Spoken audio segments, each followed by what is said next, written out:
এদেরকে তাড়াতাড়ি যদি আমরা রিপাট্রিয়েট না করতে পারি, এখানে অস্ত্র থাকবে, এখানে ইন্টারন্যাশনাল টেরোরিস্টদের একটা হাব হয়ে যেতে পারে। মিয়ানমার থেকে বিতাড়িত রোহিঙ্গাদের নিয়ে আগে থেকে করা আশঙ্কার আলামত এখন দেখা যাচ্ছে বলে জানিয়েছেন স্বরাষ্ট্রমন্ত্রী আসাদুজ্জামান খান কামাল। তিনি বলেন, মিয়ানমার থেকে বিতাড়িত এসব রোহিঙ্গাদের ভবিষ্যৎ অনিশ্চিত। আমরা আগে থেকে বলে আসছিলাম, এদের দ্রুত সময়ের মধ্যে স্বদেশ মিয়ানমারে ফেরত পাঠানো না গেলে এখানে অস্থিরতা তৈরি হতে পারে। এখানে আন্তর্জাতিক সন্ত্রাসীদের হাব তৈরি হতে পারে, অস্ত্রের ছঞ্ছনানি হতে পারে, অনেক কিছুই হতে পারে। এই হতে পারার মধ্যে কিছু কিছু আলামত আমরা দেখতে পাচ্ছি। আজ শুক্রবার কক্সবাজারের উখিয়ার রোহিঙ্গা ক্যাম্প পরিদর্শনকালে স্বরাষ্ট্রমন্ত্রী আসাদুজ্জামান খান কামাল এসব কথা বলেন। স্বরাষ্ট্রমন্ত্রী সকাল 11টায় উখিয়ার 19 নম্বর ঘোনারপাড়া রোহিঙ্গা ক্যাম্পের এপিবিএন কার্যালয়ে যান। ওখানে সোয়া 12টা পর্যন্ত সভা করেন এপিবিএন কর্মকর্তাদের সাথে। এরপর পরই কথা বলেন সাংবাদিকদের সাথে।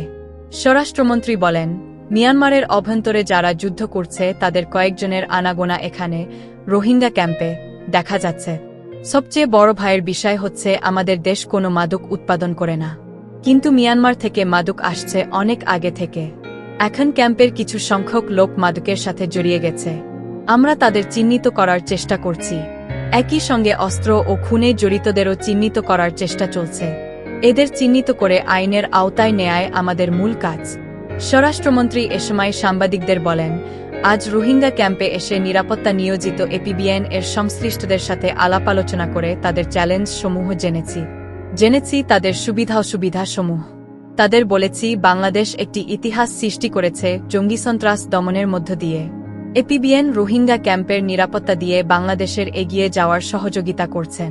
এপিবিএন তাদের দায়িত্ব পালন করছেন বলেই রোহিঙ্গা ক্যাম্পের পরিস্থিতি শান্তিপূর্ণ এবং নিয়ন্ত্রিত।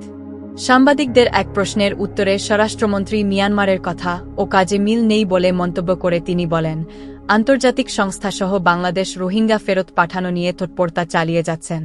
মিয়ানমার একটি অস্থিরশীল দেশ, ওখানে যুদ্ধ খেলা।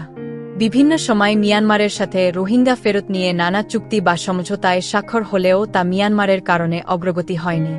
আশা করি মিয়ানমার দ্রুত সময়ের মধ্যে রোহিঙ্গাদের ফেরত নেবেন। এরপর স্বরাষ্ট্রমন্ত্রী রোহিঙ্গা ক্যাম্পটির এসাত ব্লকের পাহাড়ি এলাকা পরিদর্শন করেছেন। ওখান থেকে স্বরাষ্ট্রমন্ত্রী যান টেকনাফে। ওখানে বিজিবি সংশ্লিষ্টদের সাথে আলোচনা করেন তিনি।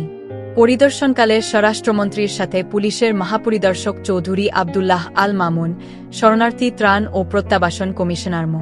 মিজানুর রহমান, এপিবিএন প্রধান সেলিম মোহাম্মদ জাহাঙ্গীর, অতিরিক্ত মহাপরিদর্শক আনোয়ার হোসেন, পুলিশের চট্টগ্রাম রেঞ্জের ডিআইজি নূরে আলম মিনা, 8 এপিবিএনের অধিনায়ক মো.